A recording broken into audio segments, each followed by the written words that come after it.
Mag-ingat at maging alerto ang lahat dahil sa paparating na solar eclipse ay dito daw magaganap ang 3 days of darkness o isa sa senyales ng paggunaw na ng mundo. Nangangamba ang lahat dahil sa paparating na solar eclipse na magaganap nitong April 8, 2024 dahil kakaiba daw ito sa mga naganap ng solar eclipse. Ayon sa mga pag-aaral ay magiging historical ang eclipse na ito. Marami daw mga teorya na lumalabas na ito na daw ang simula ng katapusan ng mundo dahil ito ay ayon sa Revelation. Ngunit bago natin ito pag-usapan lahat ay alamin muna natin kung ano nga ba ang solar eclipse. Ang solar eclipse ay nagaganap kapag ang buwan ay dumadaan sa pagitan ng araw at ang ating mundo. Ang pangyayaring ito ay nagkakaroon ng anino sa ating mundo at lumilikha ng trail ang buwan. Ang trail na ito ay tinatawag na path of totality. At sa mga lugar na ito ay dito mo daw ma-experience yung total darkness kahit tanghaling tapat pa. Sa darating naman na eclipse, ang dadaanan nito ay ang Mexico, US at Canada. Normal lamang na magkaroon ng solar eclipse dito sa ating mundo. Ngunit ano nga ba ang kakaiba dito sa magaganap na solar eclipse ngayong April 8? Marami kasi ang mga historians na nire-relate daw ito sa Judgment Day.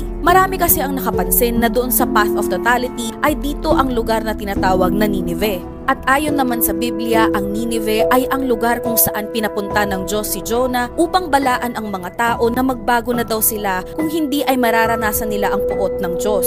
Nire-relate din nila ito sa Revelation kaya't marami ang natatakot dahil ito daw ay magsisilbing babala hindi lamang sa Amerika kundi pati sa buong mundo. Ang eclipse na ito ay malaking senyales na malapit na daw magunaw ang mundo at dito din daw sa eclipse na to ay mararanasan ang 3 days of darkness. Ayon din kasi sa mga biblical prophecies, ang astronomical phenomena ay nagbabadya na warning signs kung kailan malapit na daw magunaw ang mundo.